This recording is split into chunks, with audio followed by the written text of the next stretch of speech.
मंच पर उपस्थित विद्वज्जन, हमारी बहुत ही आदरणीय विदुषी ब्रह्मकुमारी, यहाँ पर आए हुए सभी ब्रह्मकुमार और शिव भक्त सभी को मेरा प्रणाम।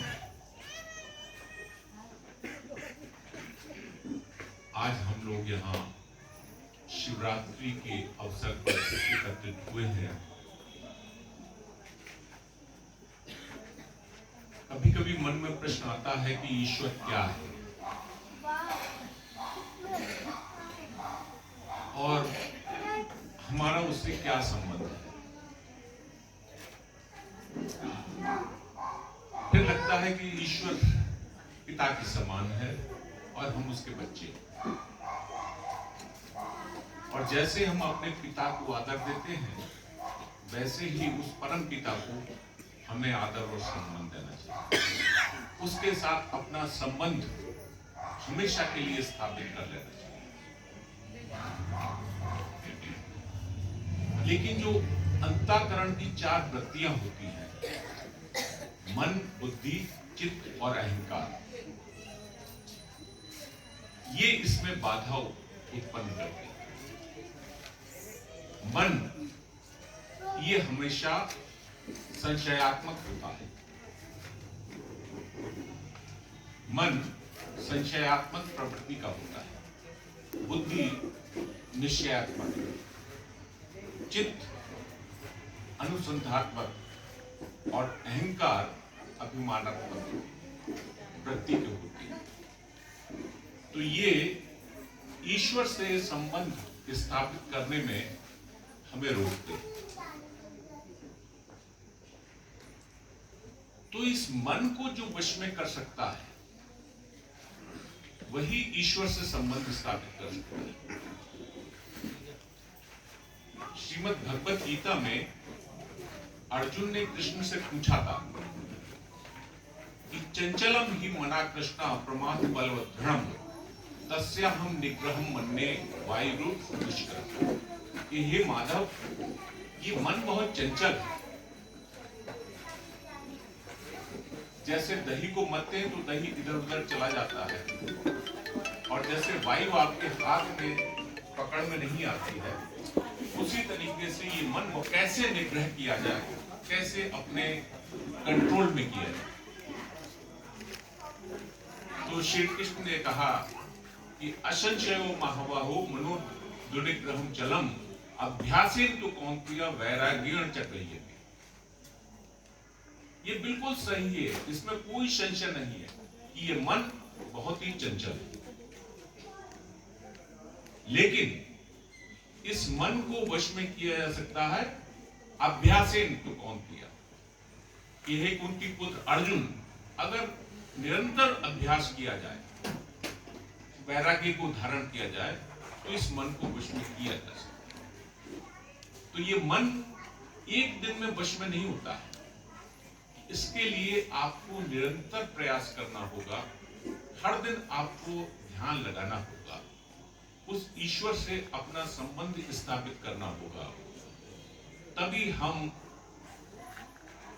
उसके साथ अपना संबंध स्थापित करके उस अवस्था में, समाधि की अवस्था में पहुंच सकते हैं। लेकिन निरंतर प्रयास करना होगा। एक दिन के प्रयास से यह संभव नहीं है। जो व्यक्ति निरंतर ईश्वर की आराधना में रत रहेगा, उसके लिए एक ना एक दिन सफलता जरूर मिलेगी और वो समाधि की अवस्था में पहुंचेगा। जीवन में कई ऐसी परिस्थितियां आती हैं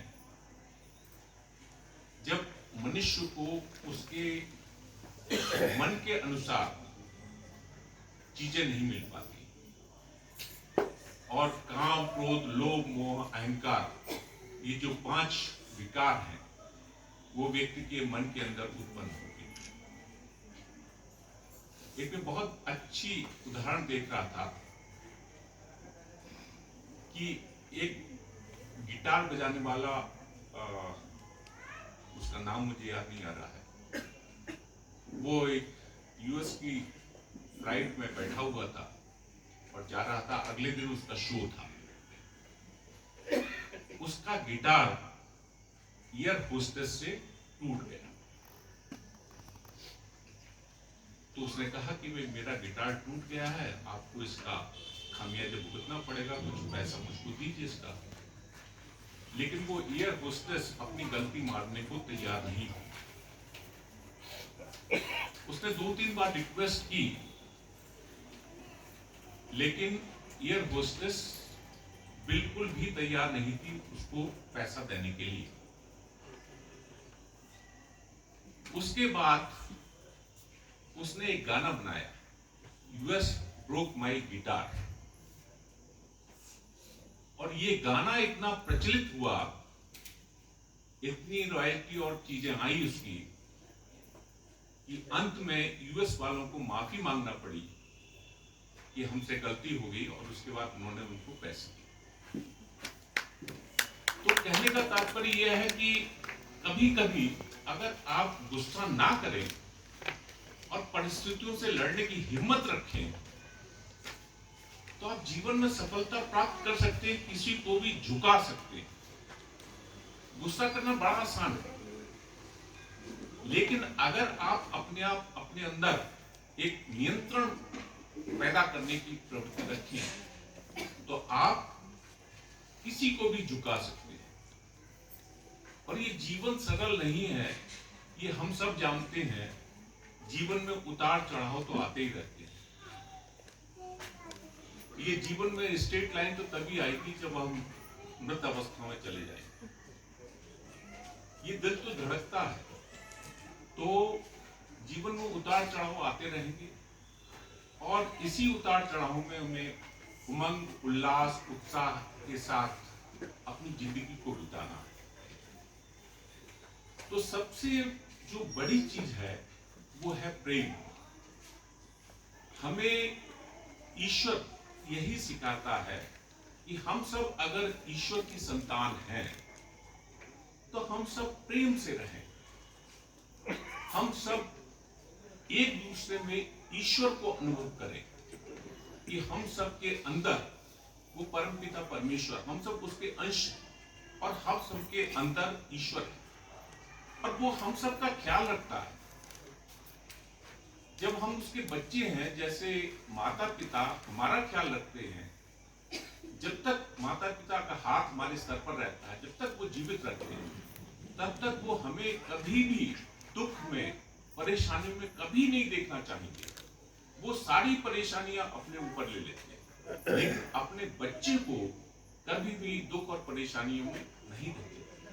वैसे ही ईश्वर हमें कभी भी परेशानी नहीं देगा, क्योंकि हम उसके संतान हैं।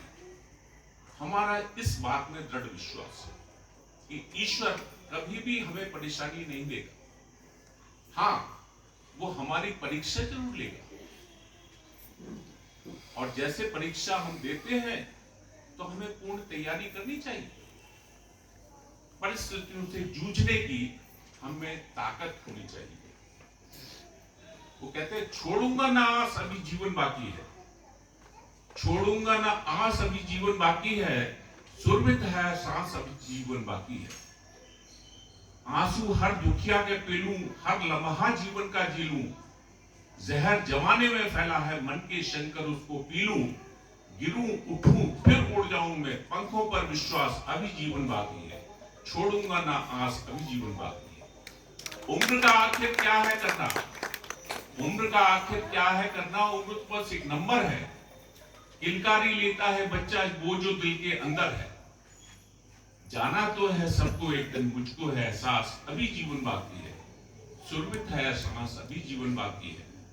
हाथों की रेखाओं पर तो अब मुझको एतवार नहीं, हाथों की रेखाओं पर तो अब मुझको एतवार नहीं, चलते रहना कभी न रुकना हार मुझे स्वीकार नहीं। हाथों की रेखाओं पर तो अब मुझको एतवार नहीं, चलते रहना कभी ना रुकना हार मुझे स्वीकार नहीं, कदम कभी ना रोकूंगा मैं जब तक तन में सांस अभी जीवन बाकी है, सुरभित है हर सांस अभी जीवन बाकी है। और मित्रों, लोग कहते हैं ना कि आदमी क्या लेके आया है और क्या लेके जाएगा, खाली हाथ आया और खाली हाथ जाएगा। लेकिन एक दिन मैं सोच रहा था, क्या ये बात सही है? मुझे लगा नहीं, कुछ तो मिसिंग है। मैंने सोचा खाली हाथ आया खाली हाथ जाएगा, ऐसे कैसे हो सकता है? वास्तव में आदमी अपना भाग्य लेकर आता है और कर्म लेकर जाता है। नहीं तो एक आदमी लॉटरी का टिकट खरीदता है और उसकी लॉटरी लग जाती है, और कोई सालों भर खरीदता रहता है, उसका कुछ भी नहीं होता। तो कभी अगर 10% कर्म होता है तो 90% भाग्य होता है, कभी 90% कर्म होता है और 10% भाग्य होता है।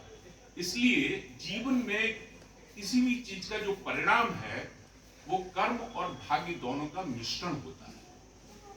और भाग्य क्या है? पूर्व जन्म कृतम कर्मम भाग्यमेव हि कर्तव्य। पूर्व जन्म के जो किए हुए कर्म है वही इस जन्म में भाग्य बनकर आ जाते हैं।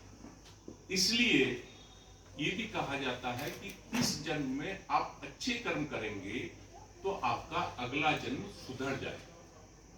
इसलिए ईश्वर हमेशा यही कहता है कि अगर आप मुझको अपना पिता मानते हैं तो अच्छे कर्म करते जाइए, प्रेम, दया, करुणा, परोपकार, इन सब चीजों को ग्रहण कीजिए और इसी को दुनिया में बांटिए। अगर आप किसी से नफरत करते हैं तो आप ईश्वर की संतान नहीं है। इस बात को गांठ बांध लीजिए। ईश्वर उन्हीं के अंदर है जो एक दूसरे से प्यार करते हैं, एक दूसरे का सम्मान करते हैं, आदर करते हैं, प्रेम, दया, करुणा से भरे हुए, मानवता से भरे हुए, वही ईश्वर की संतान। अगर हम नफरत फैलाएंगे, एक दूसरे से लड़ेंगे, तो वो वैमनस्य को बढ़ाएगा। और जो कहते हैं ना, ये बिल्कुल सही कहा कि ये नशा मुक्ति अभियान भी है। जो भोले बाबा के लिए हम भांग, धतूरा ये सब चढ़ाते हैं, इसका मतलब हम अपने विकारों को उनको दे रहे हैं, दान दे रहे हैं। और वो कहते हैं भोले बाबा कि आप अपने विकारों को मुझको दे दीजिए ताकि आप शुद्ध हो जाए। कहते हैं ना, अध्वर गात्राणि शुद्धंती मना सत्येन शुद्धति विद्या तपोभ्यम भूतात्मा बुद्धिर ज्ञानेन शुद्धति। ये शरीर जो है वो नहाने से शुद्ध हो जाता है। अद्वैत गात्राण शुद्धति मना सत्येन शुद्धति, मन जो है वो सत्य से शुद्ध होता है। और विद्या तपोभ्यम भूतात्मा, ये विद्या जो है वो तपने से शुद्ध होती है। और बुद्धिर ज्ञानेन शुद्धति, जो बुद्धि है वो ज्ञान से शुद्ध होती है। इसलिए आवश्यकता इस बात की है कि हम कैसे अपनी बुद्धि को ज्ञान से शुद्ध करें और उस परम पिता परमेश्वर में अपने जीवन को समर्पित करने का प्रयास करें, क्योंकि परमपिता परमेश्वर में ही हमें अल्टीमेट जाना है। वही हमारा आराध्य और उसी के चरणों में जाना है। जो भगवान श्री कृष्ण गीता में कहते हैं कि यदा यदा ही धर्मस्य ग्लानिर्भवति भारत अभ्युत्थानस्य तदात्मानं सृजामि परित्राणाय साधूनां विनाशाय च दुष्कृतां धर्म संस्थापनार्थाय संभवामि।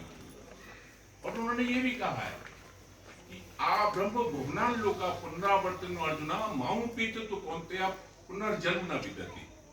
मतलब क्या है कि अगर ब्रह्मलोक में तू जाता है तो तेरे बार बार जन्म होते हैं, लेकिन अगर मुझे प्राप्त होता है तो तेरा पुनर्जन्म नहीं होगा। तू मुझे प्राप्त हो गया, उसके बाद तू मेरा हो गया। तो इसलिए कोशिश ये होनी चाहिए हमारी कि जो हमें मानव जन्म मिला है उस जन्म को हम सफलीभूत करें, उस परमपिता परमेश्वर के चरणों में अपने जीवन को अर्पित करें, तब हमारा जीवन सफल हो जाएगा। तो इन शब्दों के साथ मैं अपनी वाणी को विराम देता हूं। धन्यवाद।